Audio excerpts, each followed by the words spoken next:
Who are you with? I'm with the nation, sir. Not a very good group. Not doing very well. Not only do they support it, they demand it because they won't allow Iran to have a nuclear weapon. You want to see trouble? Let them have a nuclear weapon. We're doing very well with Iran. They've been decimated, and we're making a deal with them, and we'll see how that all goes. And right now, as you probably heard yesterday, we had 19 barrels of oil, 19 million barrels of oil come off, and that's the biggest in the history of the Strait, the Hormuz Strait. Our stock market is through the roof, and oil prices are tumbling. We actually hit for a moment today. In fact, I think it's going to break it, $70 a barrel. That's lower than we were when we started, and it's been amazing. And the big thing is, Iran will not have a nuclear weapon. Mr. House President, what's on your agenda for your meeting tomorrow with senators at the lunch about the Save America Act? Well, we're just going to talk about Save America. We have to pass the Save America Act, which is voter ID, which is proof of citizenship, etc. We have to pass it. So we're going to have to talk about that and many other things. A lot of good relations. Mr. President, the Senate Majority Leader, John Thune, has told you many times he doesn't believe that they have the vote to pass it. That's what being a leader is about. You know, he's a leader. John's a leader. That's what being as a leader is about. Look, we have to be able to get proof of citizenship when you vote. Otherwise, we don't have elections. We have to be able to get voter ID. So John is a leader, and hopefully he can get the votes. Mr. President, on Iran, the Iranians are saying there's no scheduled visit for the IAEA inspectors. Is that part of your agreement? They're wrong. So They're wrong. They know they're wrong. They told us inside, and we have it down 100% inspection. And if they were right, I'd cancel the meetings right now. And Iran says there's no agreement to buy ag From products. your view, Mr. President, when will those inspectors actually be on the ground? At the appropriate time. At the appropriate time. There's no rush, but they'll be on the ground at the appropriate time. Sir, on Lebanon, sir, Israeli forces have opened fire in southern Lebanon today, killing 2 people. Are you confident that the ceasefire is still holding in Well, we'll Lebanon? see what. Look, they've been fighting each other for many, many years, decades, and we'll see. But it's going to come along. Mr. President, I have a reflecting pool. There's a note that our Ryan Ensign reported on that says that she's dead, she's with nature. Is there any hope that the FBI and investigators find her? I hope they find her. I mean, Savannah's gone through a rough, that family's gone through hell. I hope they find her. Mr. President, on the reflecting pool, you mentioned yesterday that the Interior Department has video and photos. We reached out to them and they haven't shared it with us. Are you going to compel them to release They've it? arrested, I think, 6 people on the reflecting pool. So the reflecting pool looks fantastic. I just got pictures of it. It's beautiful. But somebody went in with a knife and cut it. They cut it up good. And then they cut a 350-foot slip in the form of lots of little slips, a real horrible tub, and they destroyed the grass. We put a brand new big load of grass out there. They destroyed it. So it's all being fixed. But it's a shame. So I understand 5 or 6 people are arrested. The Interior Department can refer to you. Will they release them? Are you going to ask them to release them? I hear they have 6 people under investigation. Mr. President, Truckers are at high risk of losing their jobs to AI because of... Well, now they're not. You can't get a job. Right now we have the highest job numbers we've ever had in the country, in the history of the country. And I'm just with a couple of the great senators and congressmen. We're talking. It's actually hard to fill the, nobody's ever seen a time like this. We have right now so many jobs that are going to be available. And the biggest problem we have is getting the vehicles. So we're really doing spectacular. In this area in Pennsylvania, for steel, Eli Lilly just announced billions of dollars worth of plants. We have more plants being built right now in the United States than at any time in the history of our country. Mr. President, with senators tomorrow, what will you say to allies of yours like Senator Cruz, who's been critical of the Iran deal? Well, I think anybody that's been critical of it has to be educated, even if they're friends of mine. Because we have Iran in a position that nobody's ever had. This should have been done for 47 years by other presidents. And we have Iran in a position where their military has been totally wiped out, their leadership has been wiped out, their radar has been wiped out, everything's been wiped out. They have not a good negotiating position. But despite that, and money that will be taken out of Iran is going to go to our farmers to give corn, soybeans, wheat to Iran because they have a hunger problem, They have a food problem. They have a medicine problem. They got a lot of problems. And they have an inflation. Their inflation now just at 300%. So they have a lot of problems. Mr. President, Iran? So we have a radical left communist elected, I guess, soon to be elected mayor of D.C. D.C. is now a safe, you people know better than anybody, it's a safe, beautiful city. When I came here, it was unsafe, unkempt, horrible city. It was horrible. The monuments and the waterfalls and the statues and everything were graffiti written, hadn't been fixed in 50 years, clean. Now it's beautiful. We did 52 statues, monuments, waterfalls, including the thing that, you know, where the vandals hit the reflecting pool, but we'll get that back very quickly. In fact, I will say, this morning I sent people over, they said it looks absolutely beautiful. But we're going to have to let a little water out and fix it, and then we'll put the water back. President, on ODNI. Just so you understand, so our country is doing really well, and we're going to keep it that way. And any senator that didn't vote for all of the things we need, because we're making an amazing deal with Iran. We're making a deal that's going to keep our country and the world safe, because we're not going to let Iran have a nuclear weapon, and they know that, and they agree to that. Thank you very much. Thank you, Mr. President.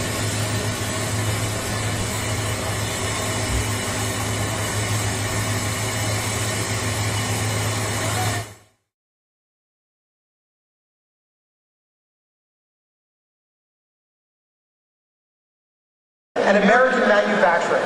And thanks to the President Trump's working family tax cuts and all the Republicans in Congress who helped pass it, and no thanks to every single Democrat who voted against it, companies like Mack are saving millions in taxes and able to reinvest that money in new factories, new equipment, new research and development, and more importantly, into the American worker.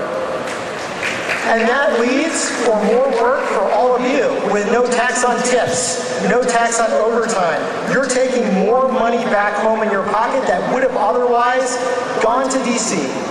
So to support this surge in manufacturing and help companies like Mack, the Department of Labor is committed to building a workforce system capable of driving these jobs to local American workers and keeping these jobs in your communities. That includes relying on the men and women in organized labor who pass on skills, mentor apprentices, and help train the next generation of craftsmen, technicians, and tradespeople. That's right.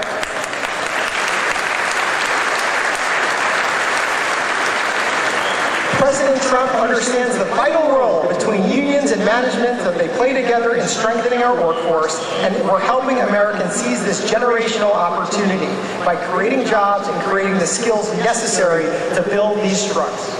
So thank you to Mack and its union partners for committing to the American worker, for putting the American worker first by helping us meet President Trump's goal of 1 million new apprenticeships without needing a 4-year degree and without amassing decades of student loans. Those days are over.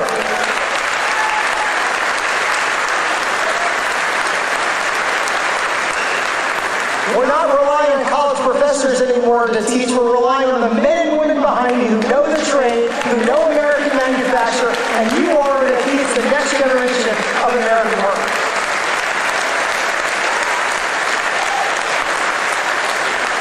So there's one thing we can all agree on. You, all of you, the American workers, is our greatest asset. And as your acting Secretary of Labor, I can assure you that President Trump is truly building the workforce for the golden age of the American worker right here in Pennsylvania. So God bless Pennsylvania, God bless the United States, and God bless Donald J. Trump.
sei lontana, sogno l'orizzonte, manca le parole. Io sì lo so che sei con me, tu mia luna, tu sei qui con me. Mio sole, tu sei qui con me, con me, con me, con me. Time to say goodbye.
this incredible Commonwealth with the proud, hard-working patriots of Lehigh Valley. And I'm also proud to say I won this state in a landslide. We won it by so much. And remember, I had the couple of little statements, too big to rig, make it too big to rig, because these people cheat like hell. They cheat like hell, but we won it by a lot, and maybe we should run again. Should we run one more time? I'd like to do that. But I got more votes than any candidate in the history of Pennsylvania. Can you believe that vote? You would got more. And today I'm especially honored to be here in the place that builds some of the toughest vehicles on the road, Mack Trucks. Mack Trucks is doing a great job. All of the Mack people, the chairman, we have the whole group of here, all the leaders, the big guys. They're trying to get a contract for 15,000 trucks. 15,000. I said, that's a lot. I said, how many are you looking for? 10, 15? No, 15,000. So that's a lot of trucks. For more than 100 years, this legendary company has been making trucks right here in eastern Pennsylvania, building the heavy-duty machinery that keeps our economy rolling, our factories moving, and our industries rolling all across the nation.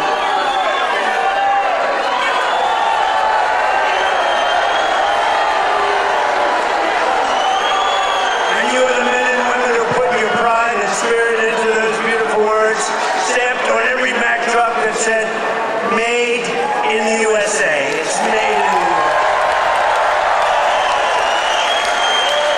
And I want to especially thank the president of Mack Trucks, Stephen Roy, who I just met, who's a great guy, a great patriot, very Republican too, which I like. He's a very strong Republican. Stephen, where are you, Stephen? Stephen. We got to get a certain very talented congressman reelected. You know that we got to get him. Where are you? Where are you, Mr. Congressman? We got to get you back in. Thank you, and thank you, Stephen. But a very special thanks to every single worker at this fantastic factory. The job you're doing here is incredible. And I know you're applying for a big one, and we'll see how that goes. We'll have to call up some people and see if it's good. If your price is right. Is your price right, Stephen? I don't know. Maybe we'll get it down a little bit. We'll get it down. 15,000 trucks. That's a lot of trucks. But that's what this is all about. It's greatness. You built this country, and you are the ones who are making America great again. We're the hottest country in the world. For decades. For decades, the workers of this Commonwealth watched globalist politicians let other countries rip you off and close your factories, rob your jobs, take them away to foreign lands. And then I came along. We stopped it very quickly. Then we had a rigged election. But they were so stupid they kept everything going a little bit for us. And what we've done in the last year and a half, nobody's ever seen anything like it. They put America first, they put China first, they put illegal aliens first, and everybody else first but you. But we put you first by a lot. But at long last, you finally have a president who is putting workers first, putting Pennsylvania first, and putting America first. We're doing that, and we're doing that like nobody's ever seen before. And starting on my first day back in office, and this goes all the way back to 2016 too, but right from a year and a half ago, nobody's ever seen anything like this. We're the hottest country anywhere in the world by a lot. But I stood up to the trade cheaters and abusers and violators of the world like no president has ever stood up before. And now I'm standing up again because Iran cannot have a nuclear weapon, if that's okay. And we're doing quite well. I placed 50% tariffs on foreign copper, aluminum, and steel so they couldn't come in and steal your jobs. And sometimes even more than 100% tariffs. They weren't going to come in from foreign lands and steal your jobs. If they wanted to come in, they pay 100%, they pay 200%, they pay I don't care what it is. They're not going to steal your jobs, okay? And they stop.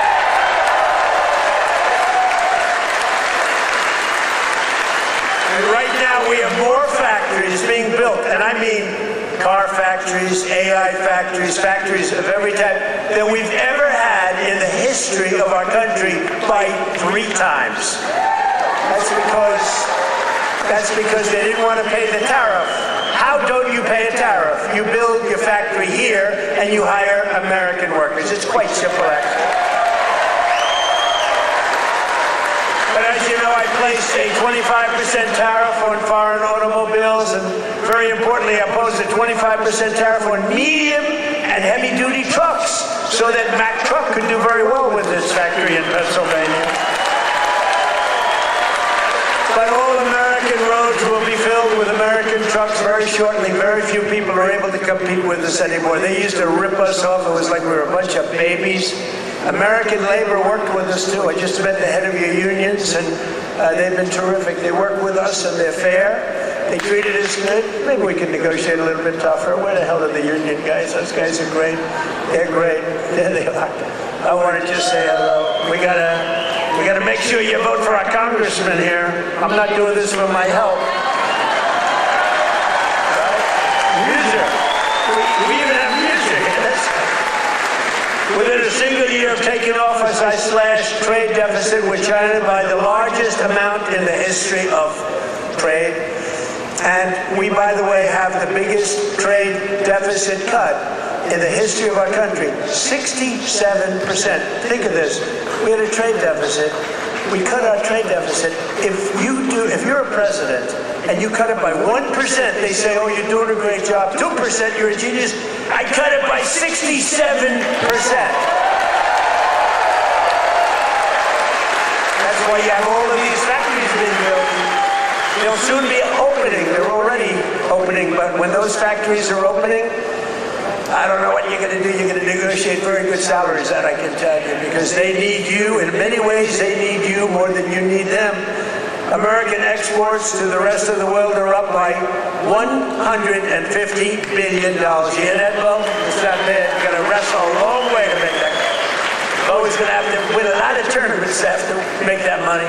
Think of it, $150 billion up. We never had that. We always have losses. We take in much more than we send out. Now we're up $150 billion, and that's nothing, because when all these factories are opening up, Mr. Senator, not that great one, what a great senator you have. Did you fight hard? David, did you fight hard? He was with me at, I think, every stop. I said, where the hell is David? He's right there, sir. And he's working hard, and he's a great guy, and he's working very hard for you. But a short time ago, we were a dead country. We were laughed at all over the world. We were a dead country. People were laughing. They were saying, what the hell happened to that country? The King of Saudi Arabia said it 2 years ago. I was over there. He said, you know, sir, 2 years ago you were a dead country, and now you're the hottest country anywhere in the world. It's true. And we're hotter now than we were then.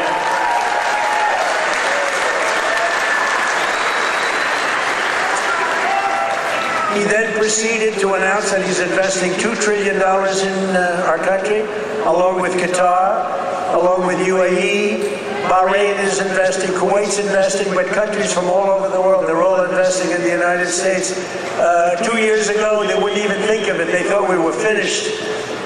When I went to China 2 weeks ago, I met with President Xi, and we greeted each other, and he looked at me and said, man, do you move fast.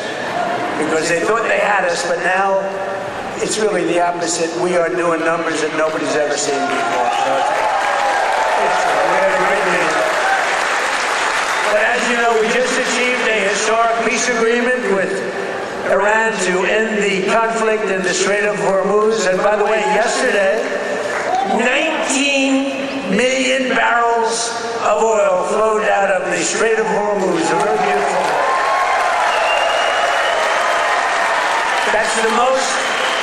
That's the most oil in the history of the Strait. No, it's never been any, you've never seen anything like that. It's called an oil gusher. And most importantly, we are ensuring one thing very importantly, because this is why I did it. I did it for this reason, 99% for this. Iran will never have a nuclear weapon. And they've agreed to that. But remember, this wasn't easy. We had 47 years worth of presidents and other people, other countries too. We're not the only one that never did anything. They were the bully of the Middle East. And now we're leaving Iran with no Navy, no Air Force, no anti-aircraft, no missile capability, no nuclear program. We're leaving them without any nuclear capacity, and they've agreed to that. And we're getting along quite well, although if you read the fake news, you never know. Think of it. The fake news, they have no army, they have no navy, they have no air force, they have no anti-aircraft. We can fly over Tehran just at will, nobody gonna do anything to us. And then I read the fake news that they're doing quite well. They're not doing quite well. These people right there, look at all of them. Whoa. Whoa. Whoa. That's a lot of press. That's almost as much press as Bo had at the White House last week when he knocked out his opponent in the first round. I think you had more. Probably more press. But the Iran economy has been crushed and their defense industrial base has been damaged so severely that it'll take them many years to rebuild, many, many years. And now we're trying to work out a deal that's fair. And we also want to work out a deal. You know, the stock market hit a new high today again. And oil, for the first time in months, hit, think of it, $70 a barrel. So we got a 70. That equates to a very low price that oil is going to come charging down. And with oil comes everything else. Because I inherited from these Democrats. You know, they're Democrats. I changed the E for a U. It's very simple, Democrats. I don't know why I didn't think of that 9 years ago. I just thought of it about a month ago. They're Democrats because their policies are so dumb. Men and women's sports. You know, Bo was with one of the great champions, Tony. Tony, could you have taken most women in the heavyweight championship? He was the heavyweight champion of the world. You think you would have had trouble with a woman of approximately your size? It'd be hard to find a woman of your size, but if we did, I think you would have been okay. What do you think, Bo? Could you have handled it? I think so. What about you, Bo? Could you handle a woman of approximately, or what, 182 or something? Think there's a 182-pounder that could give you a little tussle? I don't think so. I don't think so. He's such a nice guy. Say, no, not really. I don't think so. When she looked at those ears of Bo, when she looked at those ears, she'll say, I'll take a pass. She'll say, I'm not going to fight that guy. The average price of gasoline nationwide is down 60 cents a gallon just from a short while ago. And remember this. We had to make this detour. We had to go to Iran. You can't let them blow up the Middle East and then us, if that's possible. We would have gotten them before, but they would have blown up Israel. They would have blown up the entire Middle East. You can't let that. You want to see a bad economy? That's a bad economy. So, but remember that our oil in the middle of this conflict was less than it was for sleepy Joe Biden. And we're putting out a fire. Biden, Clinton, Bush, all of them. Barack Hussein Obama. Have you heard of him? Have you heard of Barack Hussein Obama? None of them did anything. Obama gave them $1.7 billion in green cash. Remember, on a 747, they flew over piles of cash. $1.7 billion.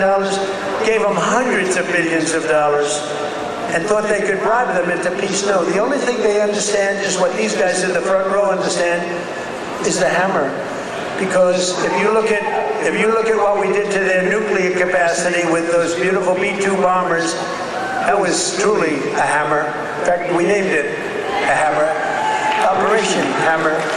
But our economy is ready to soar to levels the world has not seen before. I believe that, David. I think it's going to levels that nobody's ever seen before. All these factories are being built and they're going to be occupied. They're hiring people now. It's going to be something very beautiful. I don't know who's going to follow me, but remember that I was the one that did it, okay? Somebody's going to walk into office and they're going to have the most successful country in history, and they're going to be bragging what a great job they did. And we did it. In 4 long years of the crooked Joe Biden administration, they got less than $1 trillion of new investments. So think of it, Crooked Joe.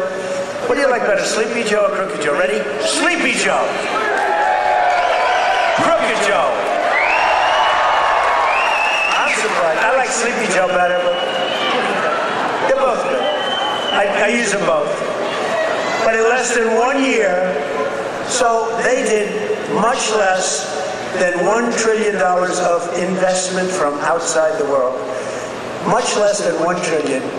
We just got the final, we had 11 months and 18, but we just got the final $19.1 trillion in 12 months. Can you believe it? Investment from all over the globe. And since the election, the stock market has set 73 all-time records. In other words, yeah, sit down. We got plenty of time. It's an honor that you all stand. Oh, look who we have, the Wall. Stand up, Wall. Look at this guy. I'm going to get a suit just like that guy. I'll bet he's been to 200 rallies. Him and, where are my guys? Oh, look at my guys, front row Joes. I got these front row Joes. And where are the women from North Carolina? They're here. They travel all over the world. I don't know what the hell's with their husbands. These beautiful women from North Carolina. They travel all over. They went to 200 rallies. How many rallies have front row Joe's gone to? Hundreds. Everyone. And then it was very sad. My last rally, I said, I may never see you again, right? And then we won the election in a landslide. And who the hell do I see? I see my front row Joe's. So I'm happy about it. Thank you. What a group. We had some group with me all over the place. And when they didn't make the front row, it was very demeaning to them. They were not happy, right? But the front row, they became actually very famous, front row Joes. And the typical 401k, as you know, is up almost $30,000 in, it was 12 months, it was 13 months. It's up 44%. Think of that, up 44%. Because, you know, as goes the stock market, so goes a lot of your own wealth. And I tell about this police officer. I met a police officer first time, similar thing, but now the numbers are even more. I was in New York, I met a great police officer, New York finance, and he said, sir, I want to thank you. I said, for what? He said, my wife didn't think much of me very much. We were having marital difficulty, actually. She thought I was nothing. I'm a police officer. I'm a tough guy. I looked at him. The muscles were all over the place. He didn't suffer from that. But she thought maybe that muscle wasn't so good because he was always losing money in the stock market. And he said, sir, in the last year and a half, my 401k is up 74%, sir. And she thinks I'm Warren Buffett. She thinks I'm a super genius. I said, how are you getting along with her? He said, well, I'm not so sure I like her anymore, but that's like, I won't tell you that. I refuse to say that. He's getting along just fine. But a lot of people have come up to me, David, and they thank us 401ks, you know, the stock market. Who has a 401k here? You know, a lot of people. More Americans are working today than at any time in the history of our country, and we've created over 32 now. Think of this. 32,000 new jobs just starting in Pennsylvania alone. David, you have to get credit for that. And in the last few months alone, we've added 2,600 Pennsylvania manufacturing jobs, and that number is going to go much, much higher as the factories start to open. Because right here in Lehigh Valley, Eli Lilly has just announced, great company by the way, drug company, a $3.5 billion investment in a brand new state-of-the-art manufacturing facility right down the road. That's going to create over 1,000 jobs, just that one. Nokia is investing $30 million to expand its semiconductor testing and packaging operations, thousands of jobs. And B. Braun has announced a $20 million expansion of its medical device manufacturing operation in Allentown. I love Allentown. I love any place that votes for me, which is the entire state of Pennsylvania, the entire Commonwealth. Never make the mistake of using the word state. Well, I'm not sure that people care, but the Commonwealth of Pennsylvania voted for us at levels that nobody's ever seen before, David, and you too, and we're proud of you because you had guts. This man had guts. He lost one time to a tough candidate, and he did it again to a tougher candidate, and I tell him if he didn't win, his wife, who's a beautiful woman, would have left him. I'm telling you. Dina, she would have left him. So he had great courage doing it a second time. He was a very successful guy. He ran, stand up there. She would have left.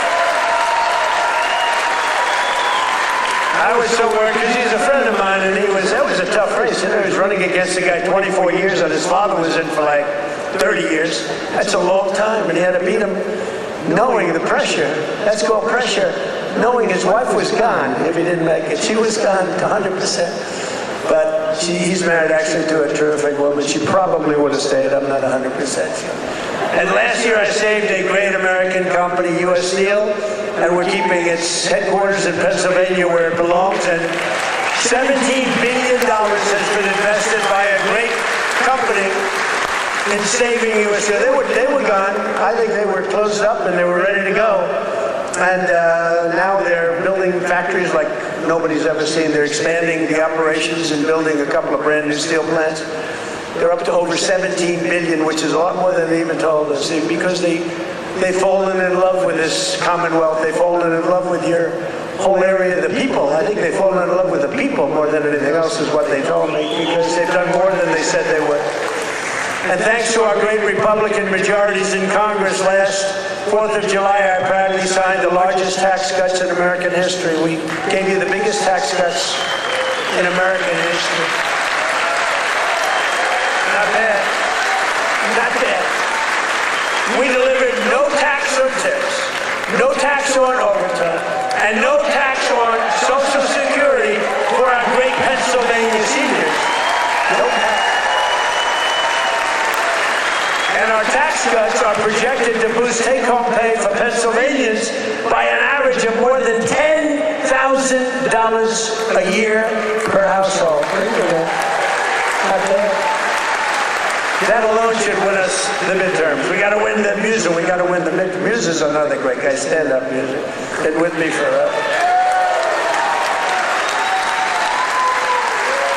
He was thinking about running for governor. I think he would have won, but he was thinking about running for governor. And they said, I want you to stay in Congress. I want you to stay. And we appreciate it. You've done a great job. But always remember, every single Democrat in Congress voted against our tax cuts. So think of it. All of those tax cuts and many more, they want to raise your taxes, not lower them. They voted against tax cuts. You know, all my life, I should have been political in that I found it very interesting. I was a very successful real estate person, but I love watching politics. And my whole life I've watched politicians say, we will cut your taxes, we will cut. I never heard these people say, we will raise your taxes. This country has gotten very strange politically, especially with all the communists that are up for election. You know, you have communists. These aren't socialists, these are communists. And they're all up. How about the guy in Maine? He's got the Nazi stickers. He's got the whole deal, and they're trying to say so for 8 years, 10 years, they said Trump is a Nazi. Now they can't say that anymore because they have a guy with a tattoo on his chest. It's unbelievable. But they voted against no tax on Social Security. They voted against no tax on tips. They voted against no tax on overtime, and if they got into office, you will have all of those taxes and all of that money that you're saving, including the big savings on Social Security. It's going to all be terminated. You're going to have to start paying it. They want to pay it. I don't know what's wrong with these people. They voted in favor of the estate tax or the death tax on your farms and your businesses. You know, farmers and small business people, they love their children. If they love them, it's great. Most of the people love them. Some can't stand. I know people that can't stand their kids are not going to leave them 10 cents. But if you love your child, you want to leave your farm, especially from these farmers, it's born in them somehow. They want to have their children on the farm. The children don't want to leave, but sometimes they're land rich and cash poor. You know, I've known that expression too. I've oftentimes been land rich and cash poor. It's not a good period of time. And you die and you have a estate and they tax you at 40, 50, 60%. and they end up losing their farm, losing their small business, and in many cases, you don't read about this, they commit suicide. They actually go out and commit suicide because they're forced off their farm by a bank. They have to go out and borrow money from a bank, and they're forced to go out, borrow the money, they're unable to pay the loan at the bank. Even if it's a nice bank, they give them a chance, they give them another chance, and then they ultimately foreclose, they lose everything, and in many cases, they commit suicide. And I said, we're not going to have that crap go on. So you have no estate tax to pay on your small farm, small business, or your farms, or your businesses. And you can, if you love your children, you can leave your farm or your small business to your child, and they're not going to lose it. If you don't love your children, then don't listen to what I'm saying, because it doesn't matter. If you don't like them, don't leave them anything. The hell with them. They probably deserve it. But think of it, the Democrats voted against the border wall. The border wall gave us the safest border. We have the safest border now in the history of the country. They voted against voter ID. You know why they voted against voter ID? Because they want to cheat. There's only one reason, Mr. Wall, right?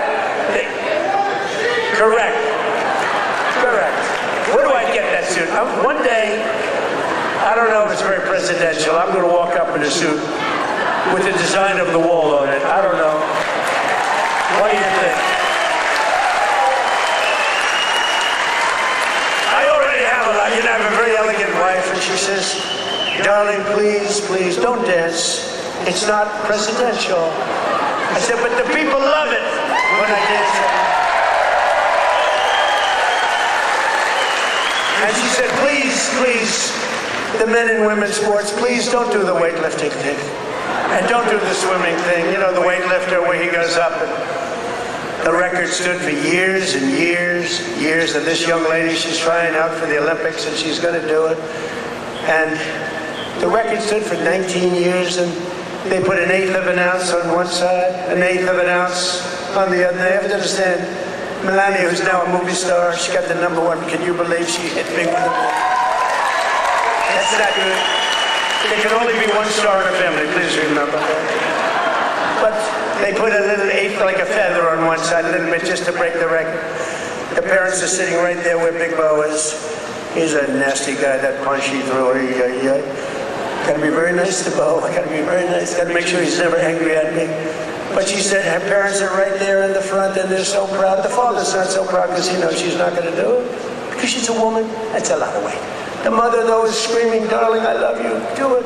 And she gets over the weight, and she stares. And then she gets him, and she gets him. And the mother's screaming, darling, I love you, darling. And the father's looking, saying she has no chance. And she's like this, you see it? Drops him. And she's like devastated for the rest of her life.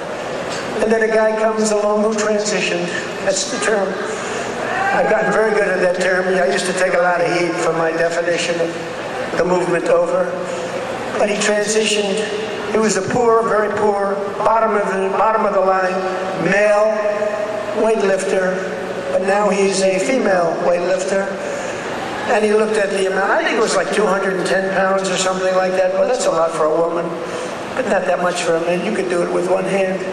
And he goes, looks down at the weight.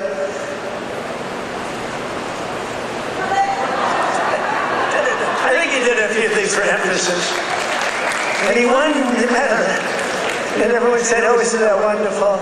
Are we crazy? Men should not be able to participate in women's.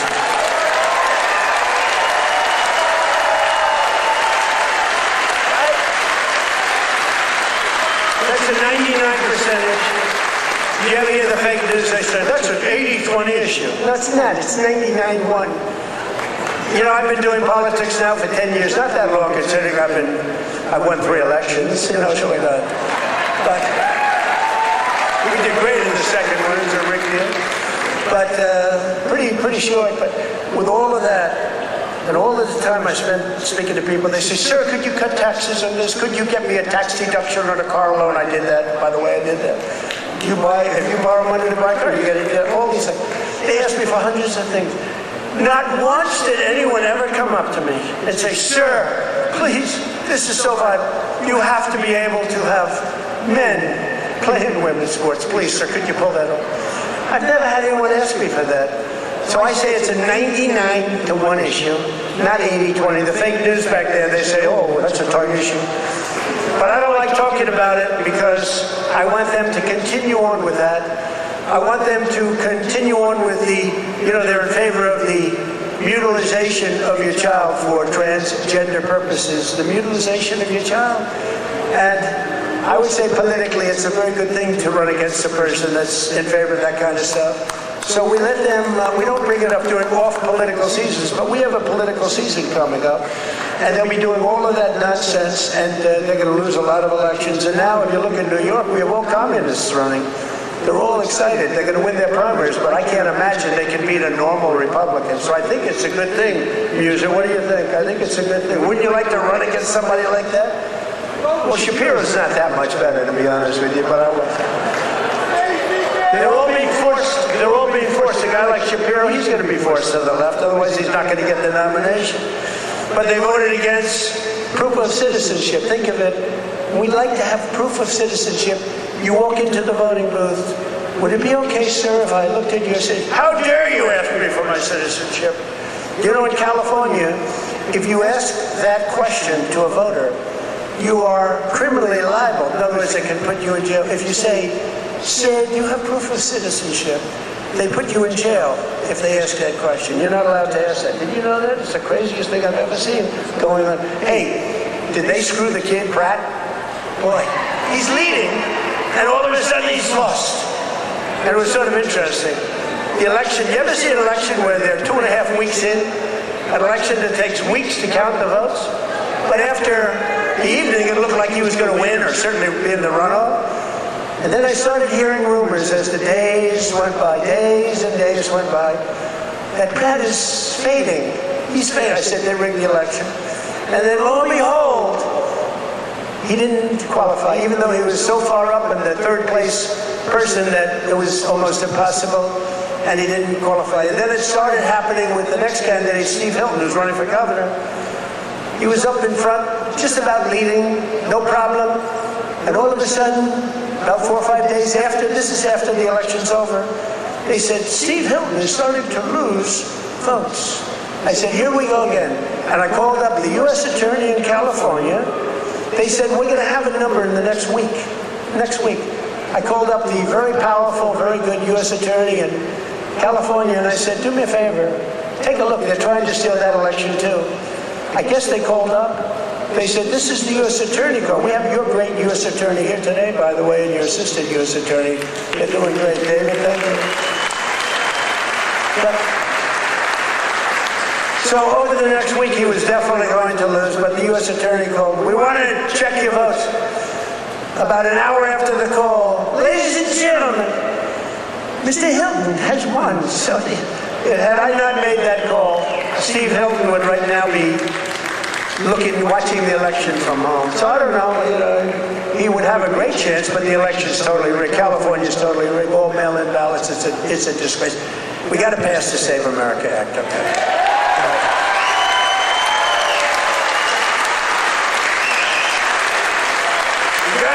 Save America, you, me, look at these guys, what love. A friend of mine is a very big real estate developer, but he's got a problem with speaking in front of crowds. He chokes, he chokes like a dog. He said, how do you do it? I say, it's easy, because there's so much love in the room. There's so much unbelievable love, it's easy. He's got this tremendous fear of speaking. He said, the guy's a major player. Most of you have heard of him. And he's a killer. He destroys people for a living. Financially, not physically, financially. Physically, he can barely walk. He's a basket kid. But he's up here. He's very smart. And he destroys people. Very rich. But he can't get up in front of a crowd and talk. I said, what's wrong with you? He said, I don't know, I have a fear of crowds. Do you believe it? All sorts of people. A lot of people want to do what I did. A lot of people, well, David did it. David was very successful, but he's a great speaker. But a lot of people they say, well, Trump became president from being a very successful businessman. He became president. I want to do it too. And that's when they find out that they might have the flaw of speaking, or even worse, is a terrible past. You know, the past will come out to haunt you. It's not an easy thing to do, but I love it. You know, I say it's real easy to do when you have people that love you. I guarantee, who here voted for Trump?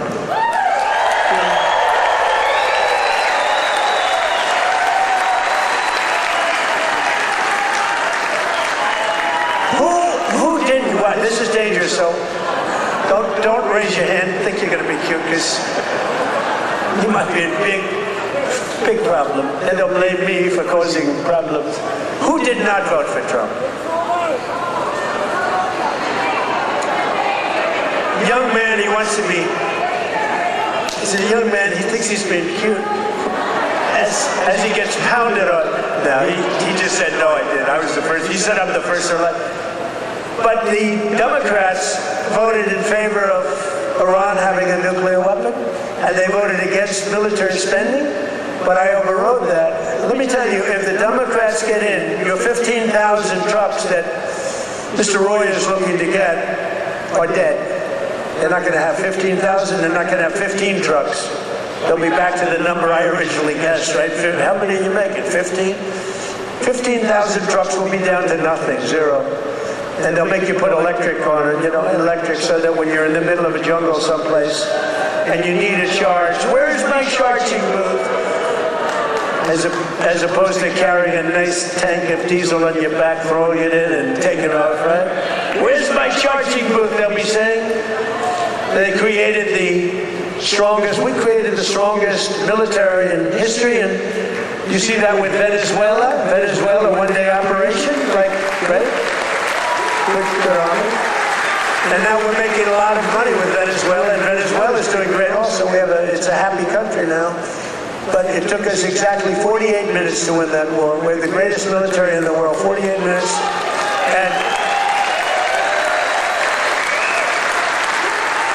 And we paid for the cost of the war, where do you hear this?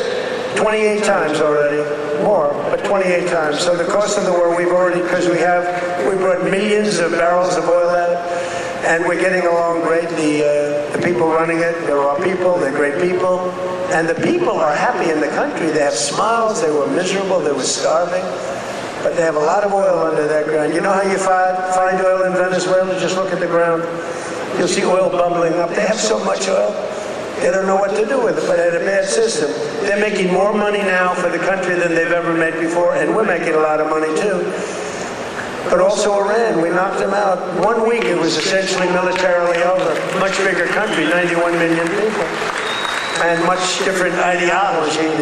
The ideology of the Muslims is slightly different than the ideology of the Catholics.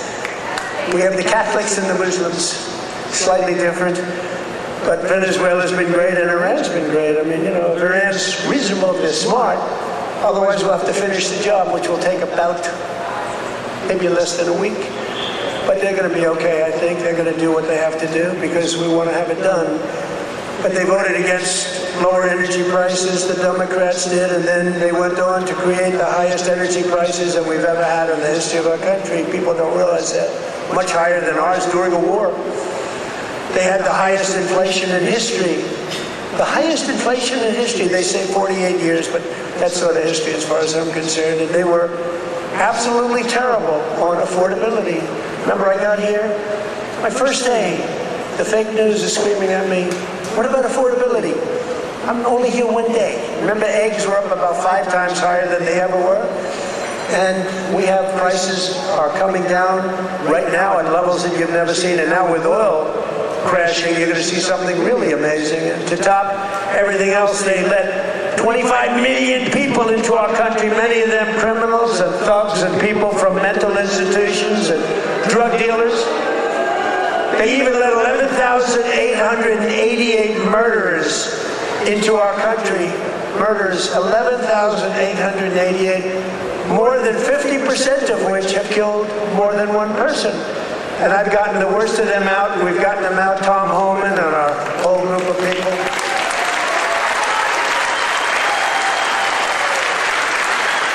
But the Democrats want open borders and they want them all to come back in. You can imagine that. The people of this Commonwealth will never let that happen again.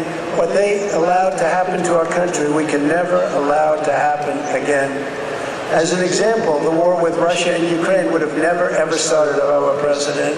We can never let elections get rigged again. But we're pleased to be joined today by one of those Pennsylvanians who's benefiting from the historic tax cut, Sergeant Sam Elias, with the Bethlehem Police Department. He's a great guy. You didn't know. Sam works the night patrol so that he can help his wife take care of their 6 beautiful children during the day. And I'm told their youngest is named Melania. Can you believe that? The name Melania. Where did you come up with that one? After our great First Lady. So Sam is taking home thousands of dollars extra because of no tax on overtime. And Sam, you want to come up and say a few words? Come on up. Come on up.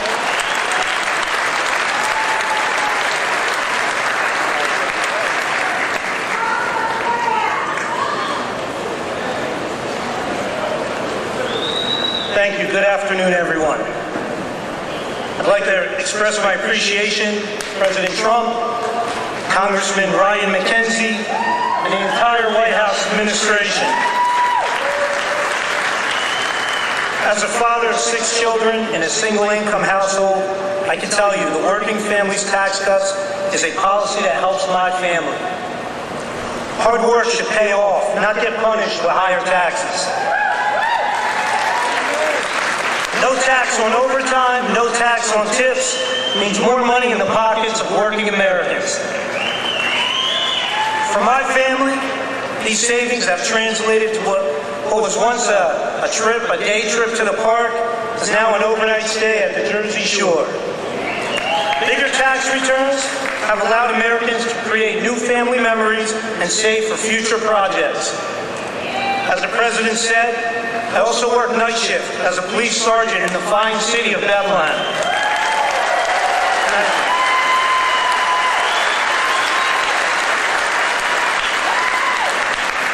A shortage in police recruitment has left our department depleted of officers. Our officers get called out for overtime to cover these shortages. Some pay periods, officers are working over 40 hours of overtime. That's why I'm grateful for no tax on overtime. Thank you, Mr. President.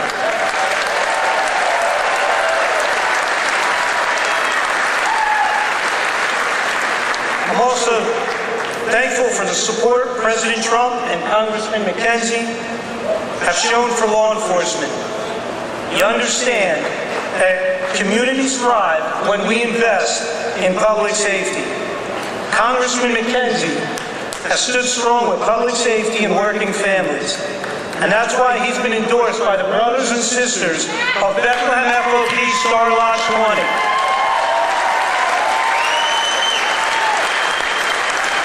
Congressman Macungie has been on the front lines in supporting public safety. He secured $700,000 for the Bethlehem Police Department for much-needed technology and equipment upgrades at our police department, along with bringing home $1.6 million in funding for volunteer firehouses and infrastructure. Thank you, Congressman.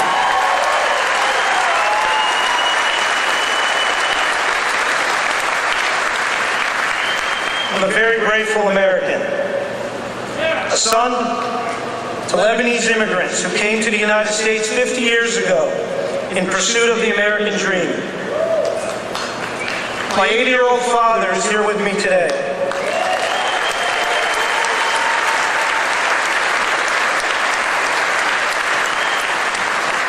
He would often tell me, work hard and it'll pay off. Well, 50 years later, thanks to President Trump and Congressman Macungie, my father's dream has come true. I thank you for that.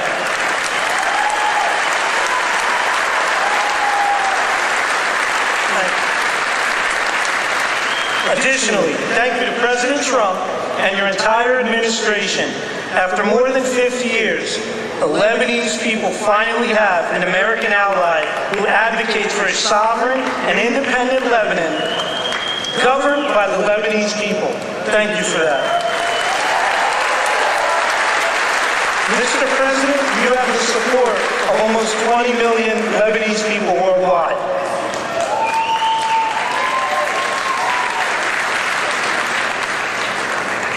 Leadership is more than a title, it's action. I'm grateful for the actions coming from President Trump and Congressman Ryan McKenzie. Your actions have prioritized the American dream.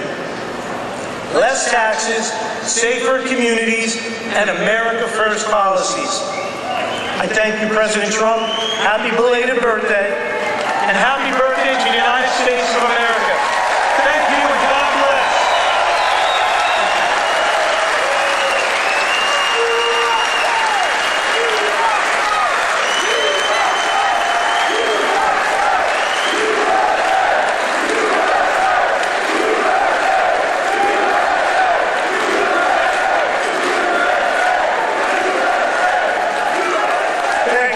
I looked at all these pages. I said, oh, we're in trouble. But you know what? That was good. That was a good job. I was a little worried when I saw the pages of the page. Very good. Great job. Sam, where's your father? Hello, Bob. How are you? Got a good boy. Got a good boy. Yeah. Taking care of your people. So our administration is also delivering one historic win after another for another group that works a lot of overtime, and that's our great auto workers. We have a lot of auto workers in here today. And just as I promised, the UAW workers, and we did great with them. You know, Republicans, I don't know, for whatever reason, they don't do like I do. But in the campaign, I ended Biden's insane electric vehicle mandate, that crazy mandate, which meant that in a short while, all cars had to be all electric, and many of them would be built in China and others in foreign countries all over the world. That's what was going to happen, and I stopped that. I ended it in my first week in office. I ran on it. And you know what? If you like electric cars, I think that's great. I wouldn't say Elon was thrilled with what I did, but he understood that. But if you like electric cars, I think it's great, but you have to have the right to buy a regular, I mean, we have more gasoline than any country anywhere in the world if you want to have gas. If you want to have a hybrid, you can have whatever the hell you want, including electric. But I terminated Biden's disastrous fuel emission standards that would have crushed Mack Trucks. Mr. Roy, your company would be crushed if I didn't do that. You wouldn't be bidding on anything, neither would anybody else. It was the most insane environmental regulations ever conceived of by man. It was totally unreasonable and ridiculous. And you can sell trucks for much less money that are now much better trucks that work, that actually work. And we made interest on auto loans, fully tax deductible, but only if you buy a car that is made in the USA. Otherwise, we're not interested.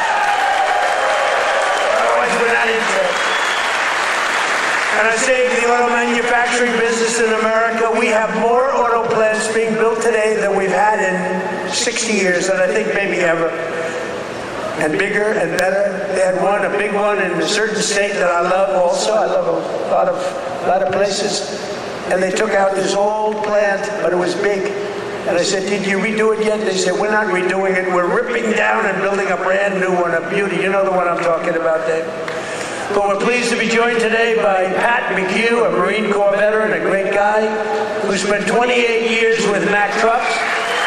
And he leads the cab assembly and serves as new product line launch leader. It's a big deal. And Pat's grandfather worked here, his dad worked here, and now his son is working here and doing well. And they know how important it is to keep manufacturing jobs in Pennsylvania. Pat, say a few words.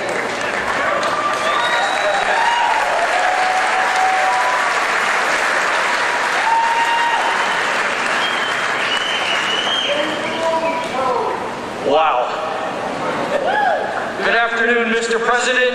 It is a profound honor and privilege to have you here with us today to help celebrate the upcoming 250th birthday of our America.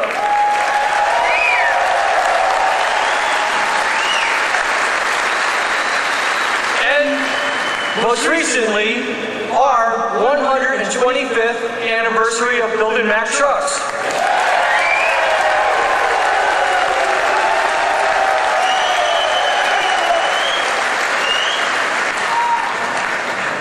My name is Patrick McHugh Jr., and I am a proud Marine Corps veteran.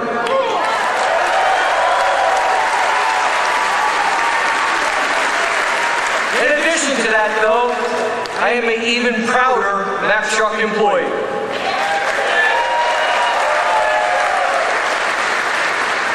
Standing here with me today is my father and my son, both Mack Truck workers.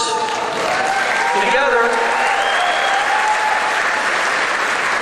they have a combined 78 years working experience building the greatest trucks on earth.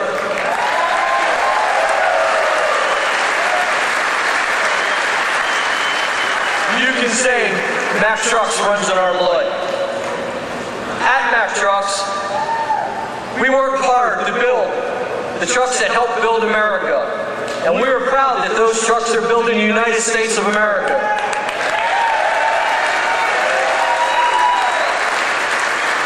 Along with our UAW colleagues, we're open for business and we're producing the best quality trucks we ever have. On behalf of our entire team, we warmly welcome you to our plant, Mr. President, home of the finest trucks in America, built by the most skilled and dedicated workforce in the trucking industry.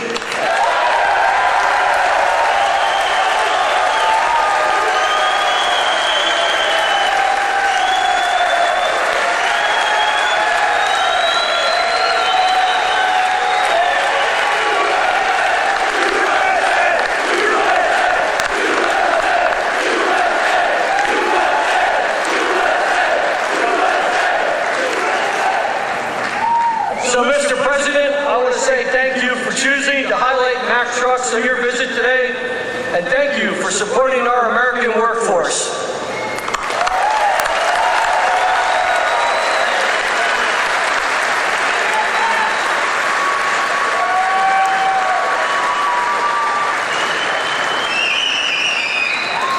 Thank you, Pat. That's a good family. That's a great family. They're proud of your company. I want to also thank two people, very special people, because I know them and I know what they do, and it's not easy, but they've done a great job. David Durgan and Timothy Herzog of the UAW committee. Where are you guys? Thank you.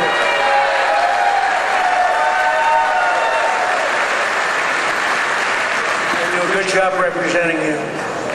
Ease up just a little bit so they can get the contract. Just a little bit.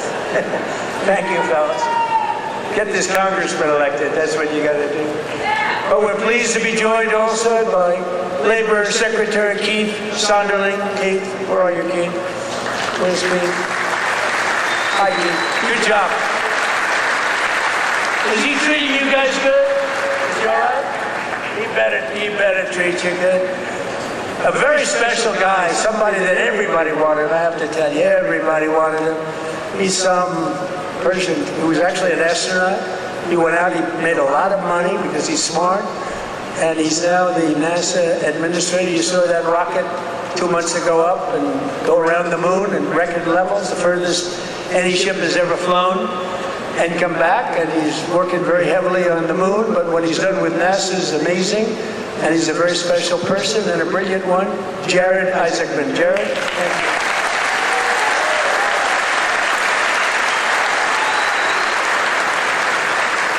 Great job. As well as, I introduced him a little bit only by the name David, because he knows me and I know him by David. But David McCormick is your senator, and he's a brilliant person, brilliant businessman. And he loves the Commonwealth. He loves Pennsylvania, and this is where he wanted to be. And he had a rough, I told you, he had a rough fight. This was a rough beating, like 24 years, and a father for 24 years. And I don't know, I said, I don't know, you sure you know what you're doing, David? But you won, and you won easily. And I'll tell you what, you have a great senator, one of the best in the country, so I just want to thank you very much.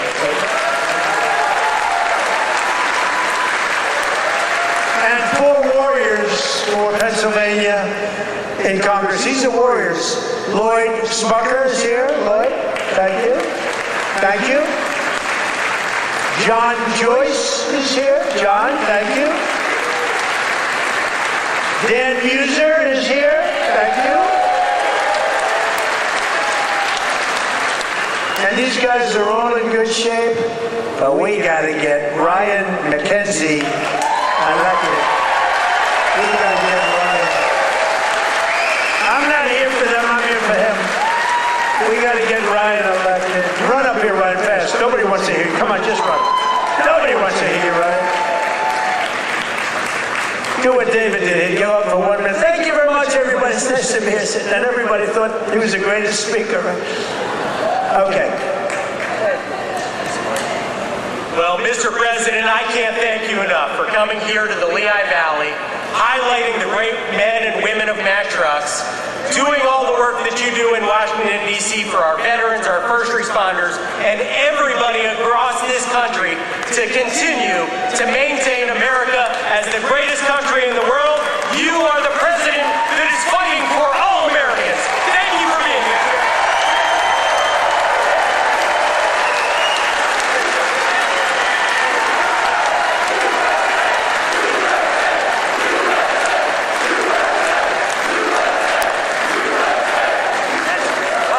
That's great. He learned something from you, David. That's great. We also have one of the greatest writers anywhere in the country who knows more about the Commonwealth, Pennsylvania, I think, than anybody. She's a terrific person. Right from the beginning, she said Trump is going to win, therefore I like her. She said Trump is going to win in 2015. In fact, she wrote an article in 2014. She said this guy Trump should run. I hadn't thought too much about it. I was having a lot of fun putting up buildings. But she was very early on, and I really mean, I don't think there's anybody that knows more about it. They used to call it the Rust Belt. I call it the Money Belt now. It's gone from the Rust Belt to the Money Belt. Either one is okay, but there's nobody that knows more about it than Selena Zito. She's fantastic. Where are you, Selena? Where are you, Selena, with your beautiful daughter? Thank you, Selena. Selena's an incredible woman, and her daughter is following in her footsteps. She's just been so good. Very powerful writer, actually. Some of the biggest papers in the world. It's nice to have good stories on occasion, truthful stories. Thanks as well to the president of the NRA who's here with me, Bill Bockenberg. Bill, yeah.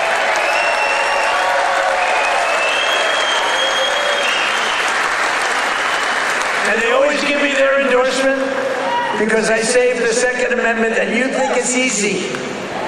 On occasion, it was not easy, right, Bill? But we did it. We did it with your help. And we're doing a couple of other things, working with you and your people. But I think you've done a fantastic job. The NRA, everybody, they really have been. They've been with me right from the beginning.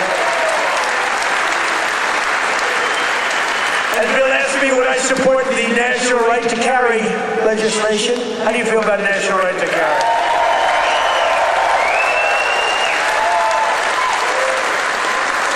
That's my free poll. You know what that is? That's a free poll. I don't have to pay $300,000 to somebody that doesn't even do polling, you know. You give your phony numbers. See, those are real numbers. National right to carry. Yeah, we're working on it.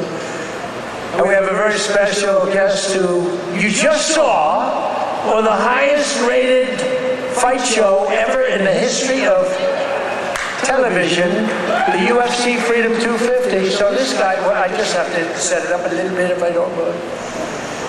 Because I'm thinking, you know, I'm a similar size. I weigh more than he does, actually. So therefore, I have a tremendous physical advantage over him. His muscles are slightly harder and slightly younger. He's a lot younger. But I think I can do it because I'm a great athlete. He knows I'm a very good golfer. And I'm much better off on the golf course against him than I am with the wrestling man. But he went virtually undefeated. I mean, he went 4 years. He was the top wrestler. His friend, Tony, who's another champion, I'll introduce you to, Tony. But these two guys were on the Penn State team. And Bo Nickel, but, I mean, you couldn't defeat the guy. And then he had every battle. I guess he was a 3 or 4 time All-American. But then he turned pro and he went to the UFC. Did you find them tougher? Yes, a little different. You know, a little different, but he's won just about everything. But he had a big fight last week with a lot of pressure, with the White House in the background. And he's a guy that I like. I met him a while ago. I looked at the years. I said, man, this guy's a fighter. You can tell a lot by the years. And he told me, no, he doesn't mind the years. He likes them. It's almost as simple. For great fighters, it's as simple. That's why I'm worried about you, Tony. You have pretty normal years.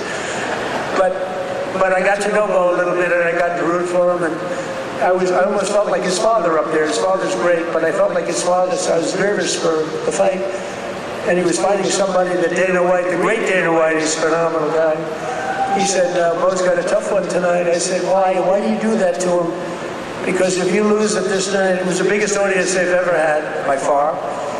The whole world watched it. The people at the White House, we had 5,000 seats around the cage we built. And we had 100,000, more than 100,000 people in the park right next door. We had the largest television audience they've ever had, by far. They said, why do you have to give him such a tough opponent? He was pretty tough. But then it happened. So Bo is known as a great wrestler because he was the best wrestler by far in college. Nobody could beat him. And I figured Bo would be wrestling. But no, he wasn't wrestling. He was punching. I said, Bo, grab his legs and start wrestling. That's what you do. But he didn't do that. He didn't listen to me. And he got a shot off that was brutal. And in the first round, right, knocked him out. He was really knocked out. Great fighter. The guy was a great fighter. Is a great fighter. So I just want to thank, he's from Penn State. He loves Penn State. He is the NCAA wrestling champion. And just fantastic. And his friend, and you probably know, is also, I think you were roommates, right? That's a tough room. I wouldn't want to fight these two guys. Let's go pick on those two guys. I don't think so. But he was the heavyweight, and he lost a lot of weight. He weighed 35, 40 pounds. I asked him, how much did you wrestle? About 40 pounds heavier. In other words, you want to live, right? You decide to lose it. But he was also the champion, NCAA champion, and his name is Anthony Cassar. So come up here, fellas, because I want to just ask the audience a question. Come here, bud. So here's my question. If I work out for the next couple of months, really work hard, lifting those weights away, and really work, could I beat Bo or Anthony in wrestling? You're very disloyal. You're very disloyal. Say it.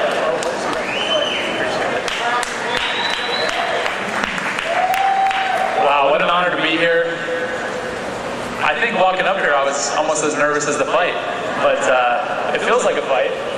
Yeah, it feels like it, but this is exciting. I'm grateful to be here with everybody. So grateful to President Trump for making an event that, in my mind, never seemed possible happen. UFC Freedom 250 on the White House lawn. Unbelievable. I don't think there are too many presidents that have the courage to do something like that, and just so unbelievable. For me, both my parents were high school teachers. My dad was a wrestling coach. My grandpa was a wrestling coach, and I grew up around sports and just competing from 5 years old. And so to be able to do something like that is a dream come true. And it's just through hard work, effort, discipline, and a lot of time in the wrestling room, a lot of time in the cage that I was able to do that. And that's really because America is the land of opportunity. And if you set your mind to something and you feel passionate about what you do, you can accomplish anything. And thank you.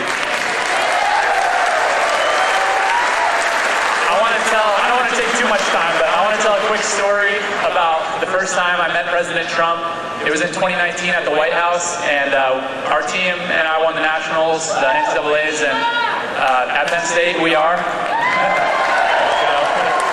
And we were given the opportunity to meet President Trump, and it was really special because he took a lot of extra time to talk with us as wrestlers. I think he respected the wrestlers a lot, and I told him that when I'm done wrestling, I was going to fight, and he asked me if I needed a manager. And I thought that he has better things to do than that, but really since then, I feel like we've had a special connection that I'm extremely grateful for. And fast forward 7 years, I'm fighting on the White House lawn, and I turn and look at my corner, and President Trump is right next to him.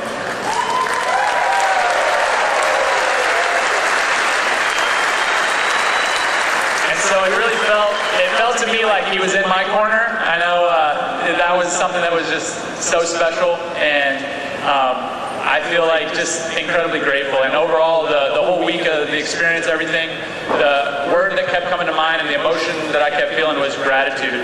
And I'm grateful for President Trump, grateful for all my friends and family and supporters, and I'm grateful to be an American, and it's the best country on earth, and God bless you all.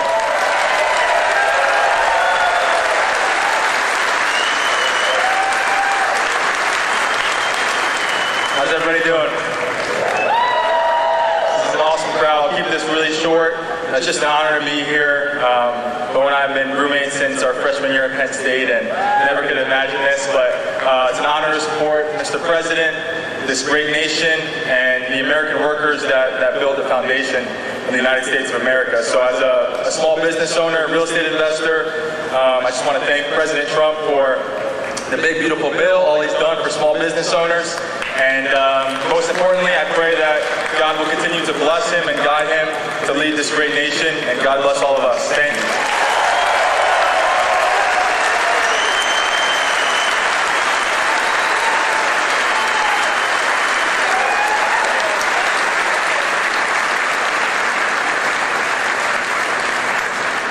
Two great champions, that's great. It's good to have them here too. We have a lot of champions in the audience. These are two very special people. When you do that, I was saying to myself, you know, going into that ring and you got all these people, we had the richest and the biggest politicians, we had the biggest of everything.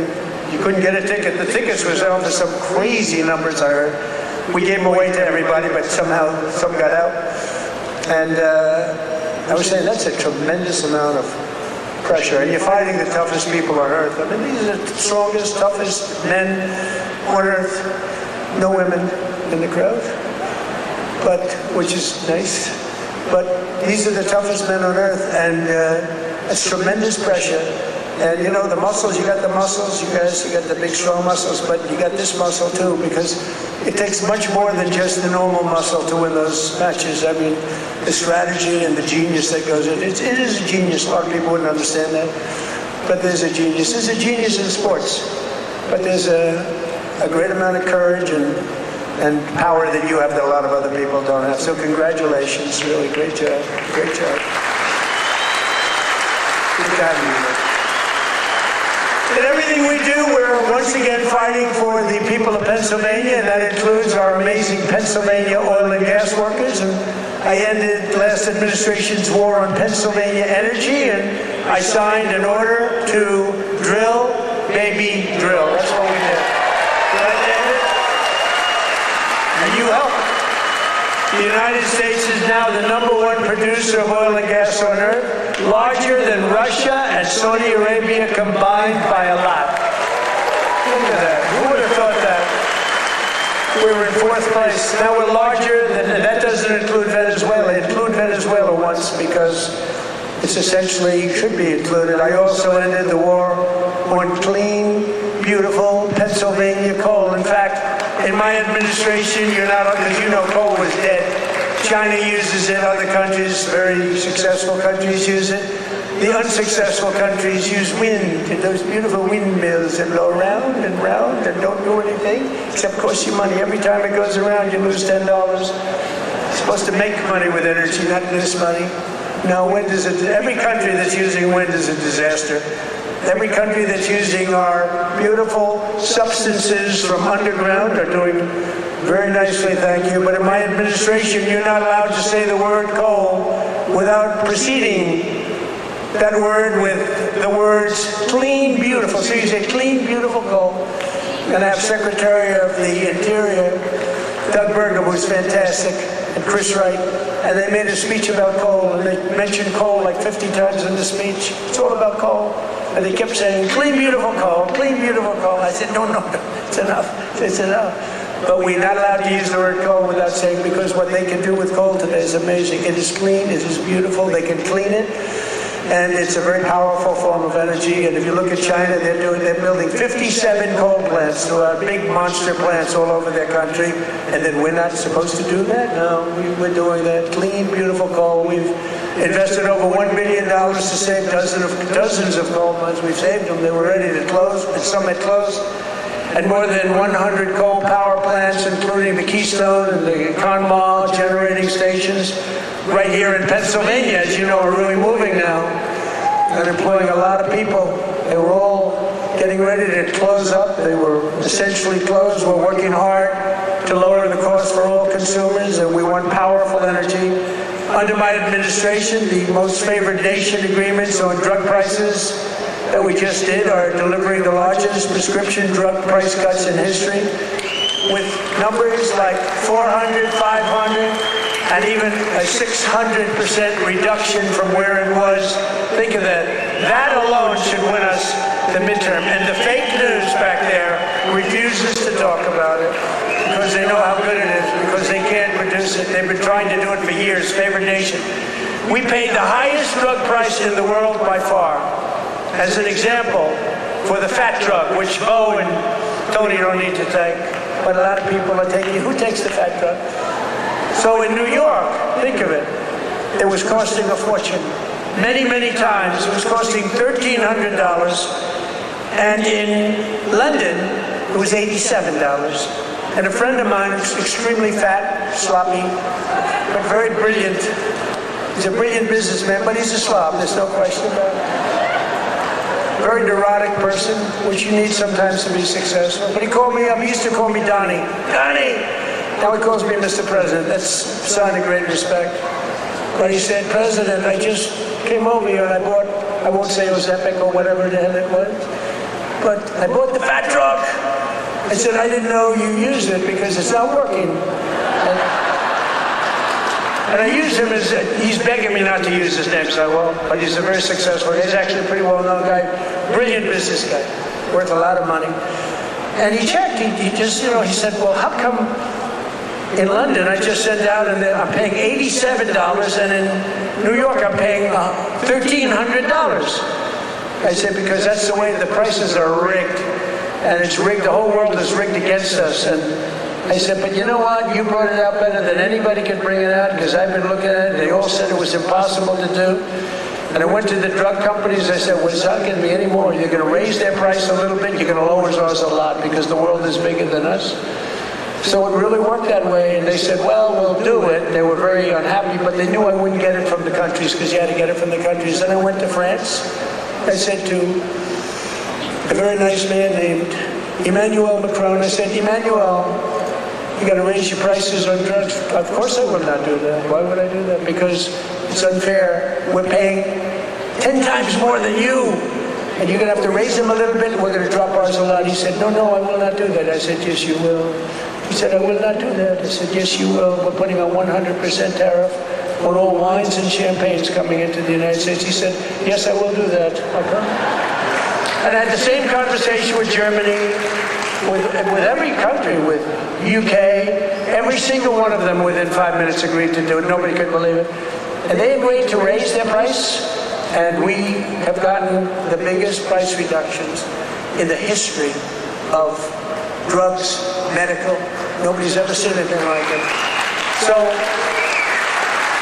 instead of paying $1,300, you'll be paying about $175. Nobody's ever done that before. And this is on many, many trucks.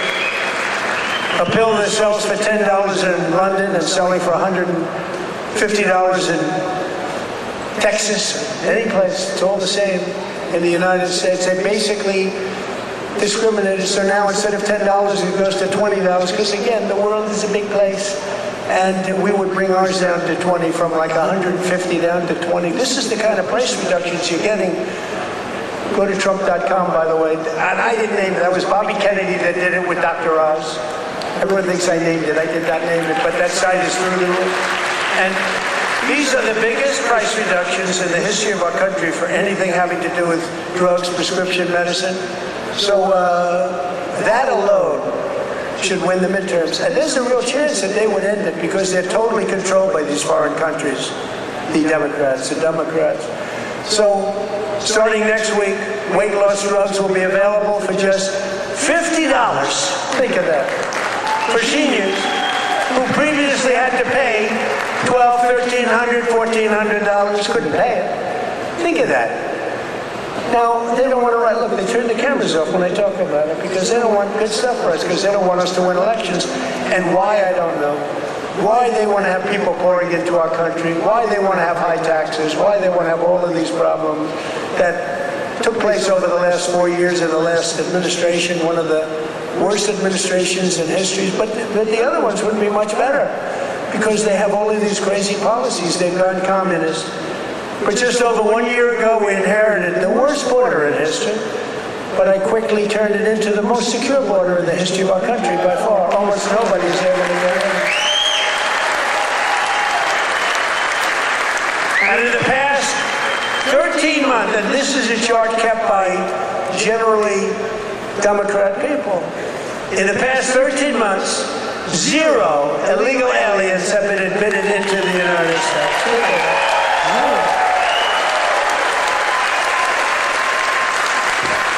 And even I find that argument, but it's 0. I mean, they'd love to have it be high, but we can't do that. We have a country, and we're going to run it well. We don't want to have prisons released into our... Some of these countries were emptying their prisons into the United States of America through the southern border. Prison population. Some of the countries had no prison population left. You know what that saves them? Some of them had no mental institutions. The mental institutions were taken. All of those people were taken to our southern border and allowed to just walk freely into our country under Sleepy Joe Biden and his group of thugs, their group of real thugs. Weaponization, that's all they're good at, weaponization and cheating on elections. In 2025, we achieved the largest drop in the murder rate ever recorded in the history of our country, despite the fact that we haven't gotten all of these criminals out of our country. We had the lowest since 1900, that's 125 years ago.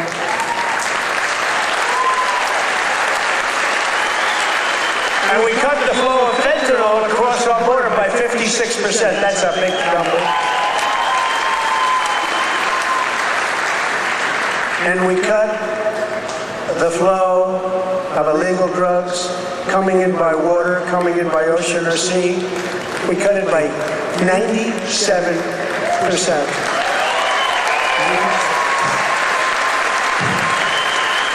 97%. It's very drastic, but people aren't traveling that way too much anymore.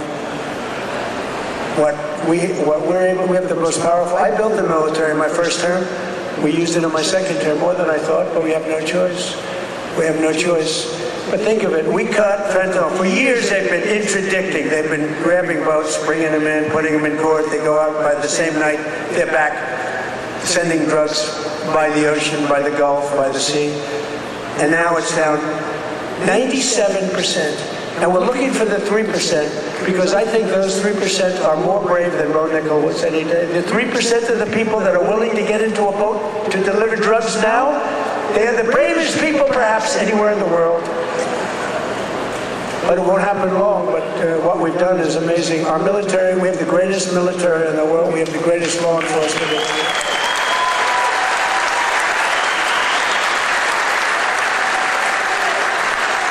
And we have the highest number of recruiting. So a year and a half ago, it was headlines. Nobody wanted to join the military, the Army, Navy, Marine. Nobody wanted to join any of them. Air Force, Space Force, I love Space Force, Coast Guard. Nobody wanted to join any of the military. They had tremendous recruitment problems. And even it carried over to the police. They have great police here. The police and the fire departments. Nobody wanted to do anything with the name America, anything with the uniform. And today, we have the highest recruitment, the most successful recruitment. Every single slot is filled. And that includes, they want to be policemen, and they want to be firemen and women. So we went from the least successful in our history, David, to the most successful in the history in terms of recruitment. It was very embarrassing. A year and a half ago, 2 years ago, and it all happened from November 5th. That's when we won the election. From November 5th on, everybody wants to be a soldier. Everybody wants to be in the Army, the Navy, the Marine. They want to fly the jets in the Air Force. The Coast Guard is hot. Everything's hot. And of course, Air Force. You know, I started Air Force. That was a part of the Air Force. The Space Force was part of the Air Force. I said, no, it's got to be separate. Got to do its own thing, and it's become. So we were in third place 4 or 5 years ago, and I put it in. We were losing to China and to Russia, and now we're totally ahead of both of them, like at numbers that they can't believe. Space Force could end up being one of your most important. To stop the massive theft of taxpayer dollars, including millions of illegals, we've launched the war on fraud, led by our great Vice President, J.D. Vance. He's doing a great job. Doing a great job. Smart guy. We ended Medicaid for illegal immigrants, and we redirected $50 billion to make the largest investment in rural health in the history of our country, hospitals and everything else in the rural areas. And with the help of our Republican majorities in Congress, we will defend our jobs, our factories, our safety, and we will defend our borders like never before.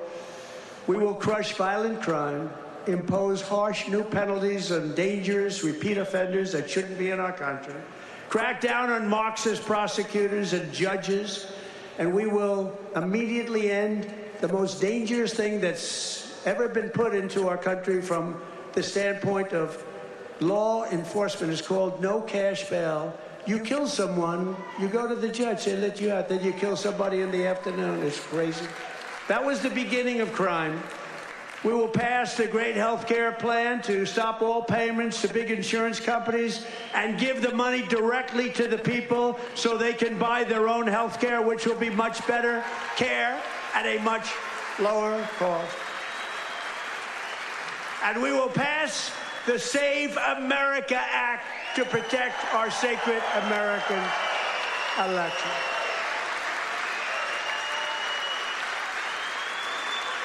And in the Save America Act, it's very simple. All voters must show a photo voter ID. Very nice. May we see a picture, please? All voters must provide proof of citizenship. And there will be no mail-in ballots except for illness, disability, military deployment, or travel.